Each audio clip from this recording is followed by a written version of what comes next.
Arrived at the foot of the hill, I walked along the bank of the canal to the west. Presently I came to a barge lying by the bank. The boatman was in it. I entered into conversation with him. He told me that the canal and its branches extended over a great part of England, that the boats carried slates, that he had frequently gone as far as Paddington by the canal, that he was generally 3 weeks on the journey, that the boatmen and their families lived in the little cabins aft, that the boatmen were all Welsh, that they could read English but little or no Welsh, that English was a much more easy language to read than Welsh, that they passed by many towns, among others Northampton, and that he liked no place so much as Llangollen. I proceeded till I came to the head of the canal, where the navigation first commences. It is close to a weir over which the Dee falls. Here there is a little floodgate, through which water rushes from an oblong pond or reservoir, fed by water from a corner of the upper part of the weir. On the left, or south-west side, is a mound of earth fenced with stones, which is the commencement of the bank of the canal. The pond or reservoir above the floodgate is separated from the weir by a stone wall on the left, or south-west side.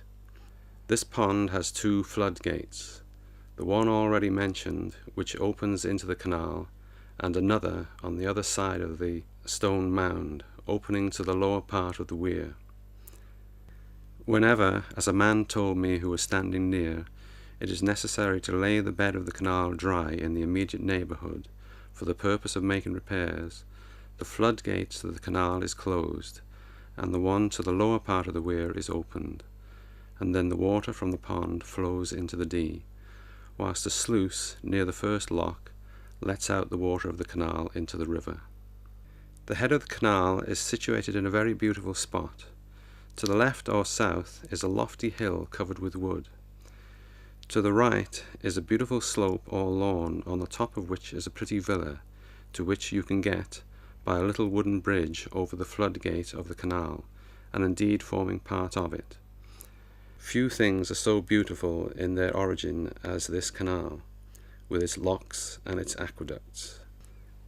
Retracing my steps some way, I got upon the river's bank, and then again proceeded in the direction of the west. I soon came to a cottage nearly opposite a bridge, which led over the river, not the bridge which I have already mentioned, but one much smaller, and considerably higher up the valley. The cottage had several dusky outbuildings attached to it, and a paling before it.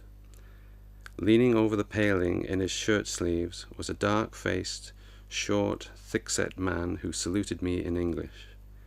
I inquired of him to what place the bridge led.